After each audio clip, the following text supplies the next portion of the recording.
امام کعبہ حافظ اللہ نے کیا کہ بیت اللہ میں 8 رکعات اور 3 وتر ہوں، اور رات کو ایسے ہی ہوا، اور اتنا دکھ ہوا اس کا ہمارے پاکستان کے اندر دکھ ہوا کہ رات کل شام کے وقت وزیر اعظم ہمارا چندہ مانگ رہا تھا کرونا کے متاثرین کے، اور آخر میں دعا کے لیے لائیو لیا گیا مولانا طارق جمیل صاحب، وہ دعا کروا رہے تھے، رو رہے تھے، روتے روتے کہنے لگے یا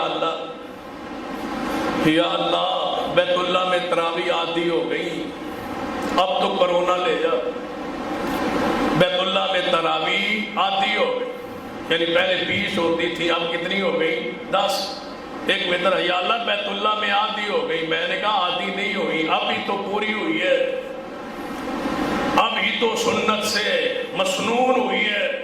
پہلے 2 امام الگ الگ پڑھاتے تھے تاکہ تم الگ جماعت وہاں نہ کروا سکو، کوئی وہاں شرارت نہ کر سکے، کوئی جھگڑا نہ کر سکے۔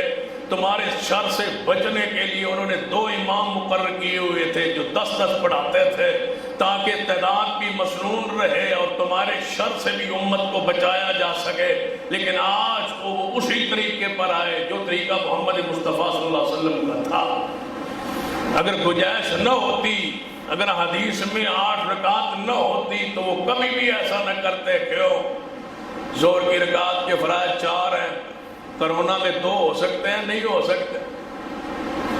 عصر کے فرائض 4 ہیں، 2 نہیں ہو سکتے، آدھی نہیں ہو سکتی۔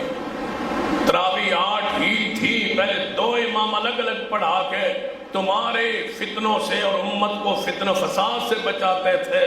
آج تم کیونکہ یہاں وہاں جا نہیں سکتے، پابندی تھی، بین تھا، حالات و واقعات کی روشنی میں تو انہوں نے وہی سنت زندہ کی جو محمد مصطفیٰ کا طریقہ تھا۔ اللہ اس کو ہمیشہ رکھے، اسی سنت پر امت قائم ہو جائے جو طریقہ محمد رسول اللہ صلی اللہ علیہ وسلم